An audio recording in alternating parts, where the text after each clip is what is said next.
Qui l'eût cru, le président du Rwanda, Paul Kagame, et son homologue congolais, Félix Tshisekedi, face à face. La photo a surpris la presse en Afrique, à commencer par celle de la République démocratique du Congo, et bien au-delà d'ailleurs. On y voit donc les deux chefs d'État.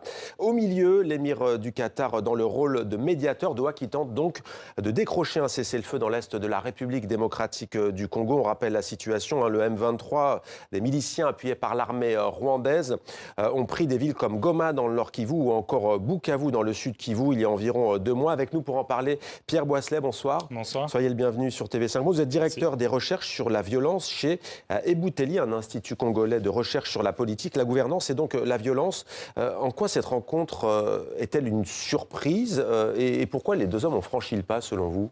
Alors effectivement, c'était une surprise, on ne l'attendait pas du tout. En fait, il y a une série de processus de médiation qui étaient en cours de la part de la région, de la part des églises congolaises, etc. L'Angola notamment a essayé de réunir les deux hommes. Absolument, et a échoué en décembre.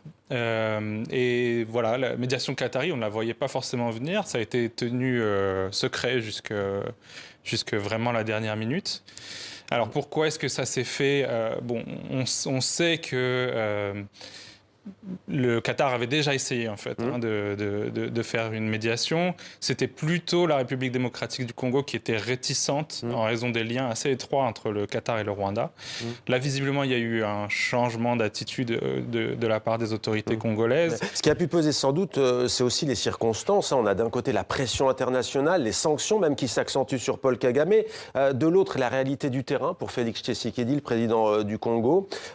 Quelle est la situation d'ailleurs en ce moment même dans l'est de la République démocratique du Congo? Alors c'est là où c'est intéressant, c'est qu'il y a en fait un certain décalage parce que les deux chefs d'État se sont engagés à soutenir un cessez-le-feu. Mais sur le terrain, on ne voit pas du tout les combats qui cessent. D'ailleurs, ces toutes dernières heures, il y a encore des combats qui sont rapportés, notamment autour de la ville de Walikale, qui semble être là, le prochain objectif du M23. Qui se trouve où, dans le Nord Kivu, le Sud Kivu? Qui se trouve dans le Nord Kivu. C'est une ville qui se situe notamment sur la route de Kisangani, qui est une des grande ville de la RDC, probablement la 3e ou 4e plus grande ville de RDC. Alors les rebelles sont encore assez loin de Kisangani, mais voilà, ils continuent de progresser. Quelle perspective désormais? Les deux dirigeants laissent la porte ouverte à de futures discussions. On imagine que désormais le Qatar va endosser ce rôle. On voit mal comment l'Angola, voire les pays d'Afrique de l'Est et australe pourraient continuer à peser. Alors c'est vrai que ça reste un élément qui n'est pas très clair parce que, comme je disais, il y avait déjà plusieurs processus en cours. L'Union africaine vient de se réjouir de cette médiation du Qatar.